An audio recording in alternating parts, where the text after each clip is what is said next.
Every fall, millions of Americans travel out of cities into the countryside to buy a classic seasonal fruit, apples.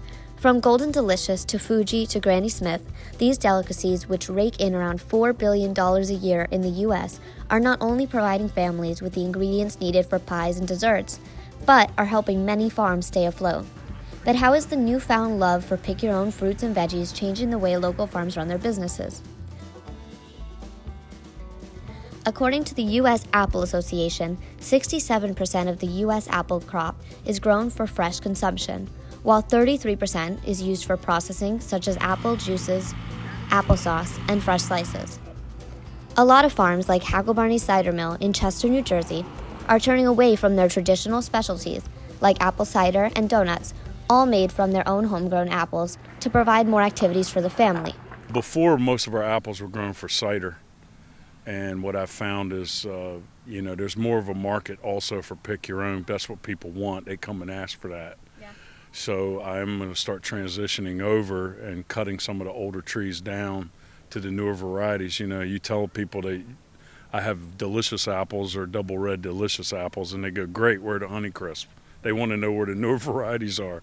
So Fuji's, Galas, Cameos, Suncrisps, they want the new stuff now. Pick and then just bring them in the bin for the juice anyway.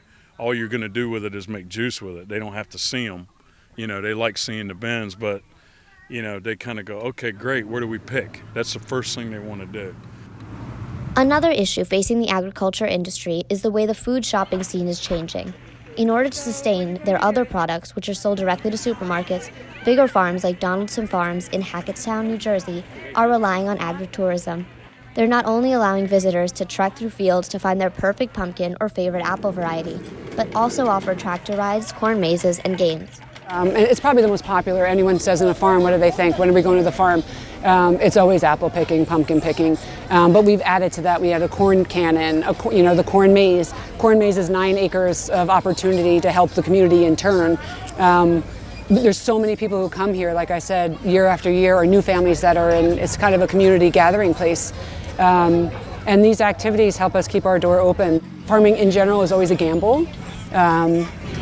With the weather, Mother Nature is always our boss and dictates how our seasons go.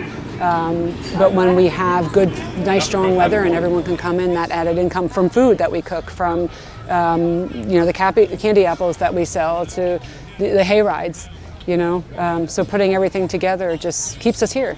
Social media has helped many of these farms to bring in visitors from outside the area, but most still rely on tradition and word of mouth. We've been doing pick your own pumpkins since the 1980s.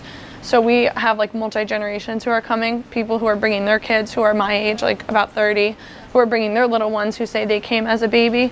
So I think it's definitely a regional kind of draw. I've been coming here since I was in 6th grade, and we moved from Hillside, New Jersey, and I was fascinated with this place. We've been coming long enough where we know this place with none of the houses that are surrounding it now, and that part's a little bittersweet because it used to be in the middle of nowhere with no civilization all the way around it, but it's still a great place.